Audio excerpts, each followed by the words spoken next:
Hello everyone, thank you so much for joining me here today. If you're new, I'm Amanda. Welcome to the channel where we are all about shattering the mental health stigma. If you haven't already, it is Mental Health Awareness Month. We are celebrating over here. Help us reach our goal of hitting 50,000 subscribers by making sweet, sweet love to that subscribe button. Today I am joined by Seb Lefebvre from Simple Plan. I'm so excited to talk about mental health and the band's upcoming tour. Seb, thank you so much for joining me here today. I know that Simple Plan is about to go on tour. I'm sure that you are swamped, so I really appreciate you taking time to talk with me today. My pleasure. I love the very formal intro. We were just chatting before, like casual friends, and now you're like, "Hi, oh, hi." Yeah, it's very nice. Well, I feel like at this point, you guys are just practically my cousins or something, because first and foremost, you helped me get engaged back in 2017 in Flagstaff. You guys pulled me on stage. I got engaged at a Simple Plan concert. Yes, so you did recognize my name. You do know me. And my son, Bryson, was actually on your Instagram page once or twice because he got on stage. Yes. Okay. Yes. Now all the pieces just came together. Well, it's great to see you. Yeah, great to see you Thank you too. very much for doing this. Congratulations on everything, engagement, family, and all of that. It was crazy. Just, I will never forget the picture that you guys posted. He's just staring at Pierre with such hero worship. Just, oh my God, I love you guys so much. And he just froze. He was so terrified. He just completely froze. But I will never forget. You guys always, you're so close to your fans. The fact that you remember me this much later, you remember him. You always have such a close connection. And I'm glad that even with everything going on with your tour, that's what, a week away at this point, you guys are still Oh man, offering. you're stressing me out. I mean, yes, it is a week. It's crazy because, like, there's a part of us that feels like we've sort of been ready for this for 2 years, right? Like Right. when the world shut down, I was literally an hour away from getting in a cab and going to the airport to play shows. And then, like everything kind of stopped. And now that it's a week away, we're like, oh my God, oh my God, oh my God, I can't do this. I'm not ready. I'm not ready. Like it's we're all Right. sort of um excited and apprehensive at the same time. And you guys are still doing the VIP meet and greets and stuff. You've changed it up a little bit, but you guys are still doing that, and that is so amazing. It just shows that you're willing to work with the system so you can still be there for your fans, and that means a lot to us, believe me. Yeah, I think it's always been very important for us to be not only accessible, but just to not create that barrier, that fan ban barrier, and I think that like we're obviously gonna have to be smarter about it than we have been in the past because of everything that's happening, truly. And we don't want the tour to shut down. We don't want to personally get sick on the tour and have to pause and all of that. So we're going to be smart about it. But yeah, we want to do it. So there it is. And it does. It means so much to us. I will never forget my son. After the concert was done, it was like 1 a.m. when the concert was done. He's crashed out in my arms, and I carry him to the car, put him in the back seat, and he kind of stirs awake and he looks at me and he says, "Mama, if I wake up and I find out that meeting them was just a dream, I'm going to be really mad." Wow. It was Okay. so adorable. It meant everything to both of us. But I will say, one of the most embarrassing moments of my life happened before that concert. So Jeff was outside, and my son had this poster. We still have it. He had this poster. He'd skipped first grade, the first day of first grade, to get on stage at the concert, right? So he was so stoked. Jeff sees him and sees the poster, and of course goes over to acknowledge him and chat him up. And my wonderful cherub of a child looks at Jeff and goes, "You're not Pierre." And my Which he is face, not. Your kid is not wrong. However, it might have come off a little rude, it perhaps. was just, he didn't understand. My face is 50 shades of red. Oh my God, I'm so sorry. And Jeff is, I have kids, I understand, they say weird things sometimes. But yeah, definitely one of the most embarrassing moments of my life. But I know you guys are coming back to the Van Buren in Phoenix, which was an awesome venue. You played there a couple times before. You're coming back there in a couple months. You're doing the pageant in St. Louis and Kane's Ballroom in Tulsa as well. Have you been to those venues before? I will have to take your word for it. Here's why. It's So all many. turned into well, yeah, and it's all turned into a giant blur. I think most of us are just focused on the fact that we're going on tour, and we know that we're going around the country and we're going to hit all these amazing places. Some are new, some of the places that we've played before. We're going to see some familiar faces. We're going to make some new fans, and it's going to be awesome. But right now, I think just the big ticket, like holy crap, we're going back on tour. And that's sort of what's been on our brains for the past few months. But I mean, it's it's it's gonna be great, you know. Like we've been saying the very cliche thing in interviews recently, that you only truly realize what you had once it's been taken away from you. And I think on the band side, playing shows is such an instrumental part of who we are. And I think for the people out there going to shows, it's when you can't go anymore that you kind of lose your mind. You're like, oh my god, I Yeah. really want to go back to shows. So I think it's just going to be sort of a coming together of people that are just happy to see each other. Yeah. And May is Mental Health Awareness Month, and that is huge for me. I have a YouTube channel called Mental Amanda where I'm all for shattering the mental health stigma. That's the whole entire purpose of the channel. We do song reactions, or I do song reactions. I talk about my mental health and stuff. And I want to do a reaction for you guys to your new single, the only one I haven't heard. And let me tell you, I have had to have so much willpower in the past 24 hours to not listen to the Wake Me Up When the Nightmare's Over song. Oh my gosh. Oh, geez. I want to do it for you guys on the channel to help promote you and everything, to help promote the new album. So I've been waiting, and it's taking so much for me to wait to listen to it. But I use music to open up conversation about mental health. And it's been a really powerful experience, because there's over 2.5 million views on the channel now. It's just this community of people that are coming and talking to each other and being there for each other. And I mean, it's been saving lives. But I bring that up because I've always loved that Simple Plan is kind of this one-stop shop for mental health songs, you know, because you have these songs like Welcome to My Life, where you can be validated that you're not alone in your struggles. And then you drop this new single, Ruin My Life, and it's just such an upbeat, inspirational song that I know it's going to be one of those take my life back breakup anthems, right? That when we get out of that relationship and we need that empowerment, that it's going to be one of those anthems. And I'm curious how much inspiration you guys draw from your own mental health experiences when writing your music. Well, first of all, thank you very much for using our music to get your message across. That's amazing, and I'm always amazed of all the ways that something extremely personal that we write about can turn out to mean so much to someone else. You know, that it wasn't written for, but turns out it was. I think a lot, to answer your question, a lot. I mean, it's, you know, when all is great and everybody's happy and you're having the best day, that's not when you grab a guitar and start writing a song, usually. You know, like, unless it's a song like Where I Belong, which talks about, you know, like going to shows. But even then, that's because you miss shows and you want to write about that. So a lot of the songs are based on personal experiences, whether it's a general thing or whether it's like a specific moment that we try to write about. It's interesting, like over the past couple of years, I think everybody really got in touch with just like self-care and all that, and a lot of people noticed that they were either more anxious than they had realized, or just that they struggle even more than they're used to. I can say that personally, my nickname on tour and within my friend group is Captain Efficient. You know, I'm very organized. I do things a certain way. I always make sure that this and this and this and that is done. And I realized during the pandemic that I was 100% a coping mechanism for my anxiety. You know, like that's sort of how I manage my life, to make sure that I don't have to stress out about things. Which is very interesting, you know, because I never really realized that that's, you know, everybody has stresses. Everybody sort of deals with anxiety on a certain level, you know, in different situations, but it's part of everybody's daily lives, you know, and it's extremely important. So I appreciate what you do.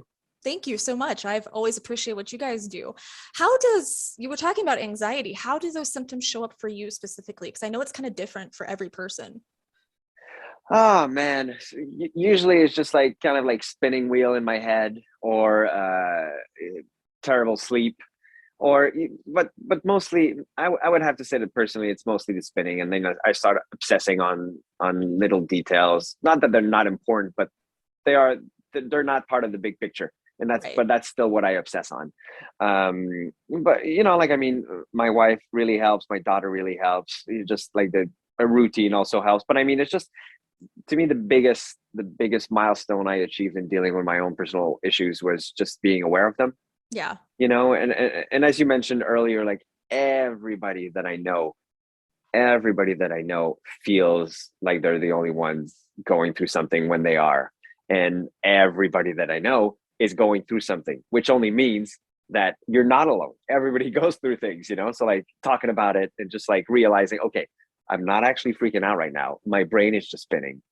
There's no reason or rhyme or reason for it. It's just, that's just what's happening. So, you know, whether I do sports or whether I listen to music or play guitar or do something to not sort of discard it, but just to sort of keep my mind off the bad stuff and try to refocus my mind on the good stuff. If you look at anxiety like energy, you just have to find a way to expend that extra energy that's coming up. Yeah, I mean, whether that's a cheat sheet or that Right. actually works, you know, I guess it depends on everybody, and depends on how you want to approach it. But I know that sports really helps me, you Yeah. know, exercise in general. And, you know, like if I'm having anxiety in the summer, then I'll swim. If I'm having anxiety in the winter, then I'll go snowshoeing, you know, and if I can't do either, then I'll just do some yoga or something and move around and just, yeah, again, I mean, there's so much of what you think is happening to you is really not and is absolutely out of your control. So, Yeah. I mean, you know, again, just acknowledging that and just being conscious of all of that really helps for me Yeah. personally, anyways. Back to the music. I know that music has been really huge in my mental health journey.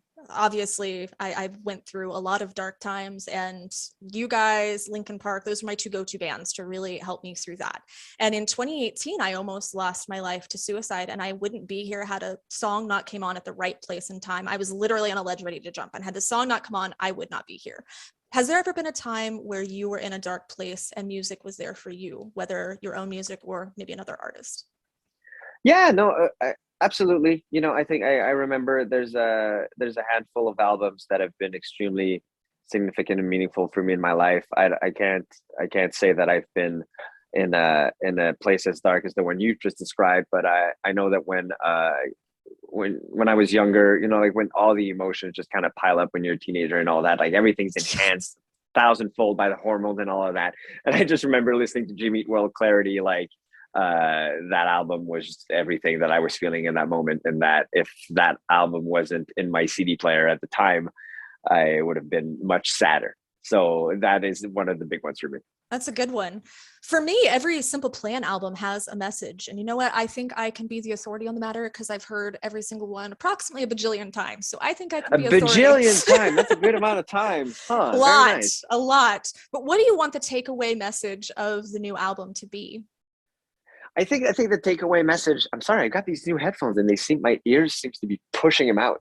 So I'm going to need to adjust the rubber on them. I Maybe think you the need some takeaway kitty message. headphones too. You need kitty I get headphones. I get so warm when I wear over the ear They are. headphones. Yeah. Like I just get so hot instantly. And I have some obviously for my studio here, but I can't wear them for more than like 10 minutes. Right. Here's the takeaway message for this album. I feel like it's extremely similar than the takeaway message from a lot of our albums. Is that, and this is sort of what has created the Simple Plan signature sound. I believe hope is the true message here. I think that we've very often used upbeat and happy music or chords or drum beats and sort of contrasted them with heartfelt, authentic, and sometimes even sad lyrics. But there's always a twist. There's always like you know, a love Yeah. song, but it talks about addiction. There's ruined my life, but it's like you didn't. You know, you list all the bad Yes. things, but it's like you didn't ruin my life. And then even wake me up when this nightmare is over. Like obviously, it talks about You can't horrible tell things me. that might You be can't tell happening in your me. life. I haven't heard it Oh, yet. never mind. But another song then Reaction coming, guys. Reaction coming. I promise. of course, reaction coming. Looking forward to that. By the way, please make sure you tag us so we can see it. Yeah, absolutely. But I mean, like, so that's sort of like the duality of Simple Plan. So yes, I think hope is the message. So hope in the sense that first of all, you're not alone, as we've mentioned, if you're going through a hard time, but hope as well that eventually, you know, like everything is temporary, and you will get through whatever is happening in your life right now, you know. And you know this because you have a kid, but like when you every moment of a kid's life you have a mini freak out, it's like, oh my god, it can't be like this forever. And it never No. is. It never is. Like it always, your kid grows up, you grow up, you learn, and then you move on. Yeah.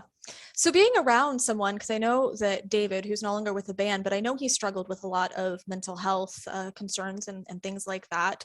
Was that a challenge for you guys to be there, you know, for him as friends while still touring? How did you really make sure that you were balancing both, because I know that is difficult for a lot of people who, you know, they want to be there for their loved ones or their friends, but then they also have to be taking care of themselves in their own lives. Yeah, I mean, like it's very interesting that you bring this up because like I mean we're not professionals, we're not trained. Like I you know, like you and I have been talking right now about mental health, and I can only tell you how I feel and how I handle myself and what has worked, quote air quotes here, what has worked for me personally. But to pretend that I would know how to help or advise someone on how to deal with their own, like that, I can't do that. You know, both my parents are shrinks actually, which is very very funny. But I mean, like anybody in your life that is going through a tough time, I think that listen is a big one. Just to be available and to listen without it. And this is the same advice that I've come to take from my parents, that my not my parents, my friends that are parents of teenagers, is you have to be available but not always be present. You know, like it's this fine line where if you need me, I'm here. Please don't be afraid to reach out. And no matter what stage you're at, or no matter how you're feeling in the moment, we are there to make it work and Right. and to support. And that's basically what you know happens with people in my surroundings that have gone through difficult times. That's amazing. And that's kind of what I've adapted with my son is I think it's kind of, you love first. You know, there might be a lesson that you have to teach later, but if you love them first and you just listen to what they have to say so they don't feel like they're being isolated, that makes all the difference in the world. It's not like you have to say the right thing all the time. You just have to listen so they know that you're there. Exactly. And yeah, and I guess that's something that you learned with experience, like you just said, you know, finding the right thing to say, that's not always the solution. Right. Before we take off, je voudrais vraiment vous remercier, bien sûr, pour la musique, parce qu'elle était vraiment là pour moi pendant les temps de ténèbres, mais aussi parce que j'ai commencé de prendre le français à grâce de vous, à grâce de Simple Plan. Et je voulais, il y a quelques ans, voyager dans les pays pauvres pour aider les autres, afin d'aider les autres. Et c'était important pour moi à l'époque de pouvoir parler en natif là-bas. Et je suis chef d'une asso qui s'appelle Days for Girls. Et on coud des trousses hygiéniques pour les femmes, pour les règles. Et je suis allée en Haïti en 2018 et j'ai fait un discours en français pour les femmes et les filles sur leurs règles. Alors, vous m'avez vraiment inspiré. Et mon fils aussi, il parle très bien le français maintenant, à grâce de Simple Plan et la musique. Wow, je suis très impressionné. C'est Merci. incroyable que tu as fait tout ça. Bravo, je te félicite. C'est vraiment incroyable. Merci beaucoup. Et comme j'ai dit, mon fils aussi, il a appris le français, il a commencé de prendre le français il y a quelques ans et maintenant il peut parler aux autres personnes sans problème. C'est très cool, en fait. Wow, oui, c'est très cool. It's wow. Are you going to subtitle this? Like, Yes. what are you going to do? Yes, I'm definitely I'm very subtitling impressed. it, but You know, it's funny. We've been watching TV and movies in English in my house forever with my daughter and all of that. But like, obviously, she primarily speaks French. And then at the beginning of the pandemic, we were bored at home and didn't know what to do. And I'm like, okay, for the next 2 weeks, I'm only speaking to you in English. And then, bam, fluent.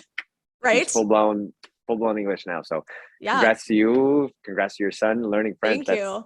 It's a dying language, they say, but I'm like, keep it alive. That's what I don't think so. I think it'll be there for a very long time. I mean, it's a language of love. We can't let love die. Although I went to Quebec. I was in Quebec when I almost jumped back in 2018 when I had that suicide attempt. It was in Quebec. And I swear I had such a hard time communicating because the accents are so strong and there's a few words that are different. It was a little bit difficult, but I was very excited to be there and kind of put it into practice. And it was interesting. I didn't expect this, but learning a different language actually really helped with my mental health. Because when you're focusing on conjugating verbs, or you're focusing on, for me, I started out learning you guys' songs, the songs that you've done in French. Maybe there'll be one on the new album, you know, maybe. possibly. I think there's some wrong going on with your face right now. I feel like you're kind of just like making weird faces. I'm not too sure what's happening. I was just joking and winking. I know. Yeah, I know. But maybe there'll be one. But yeah, that's where I started, and it helped, get me out of my head sometimes to have something to focus on. So weird side effect of the music and of learning the language and stuff. So again, thank you for that.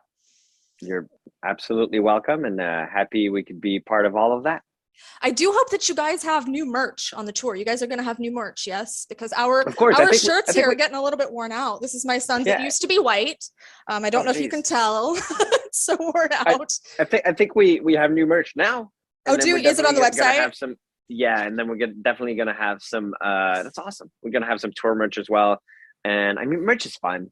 Like I was just recalling, I think the first Warped Tour I ever went to, and my mom gave me money to buy shirts because all I wore was band shirts, and that was my money to get dressed that year.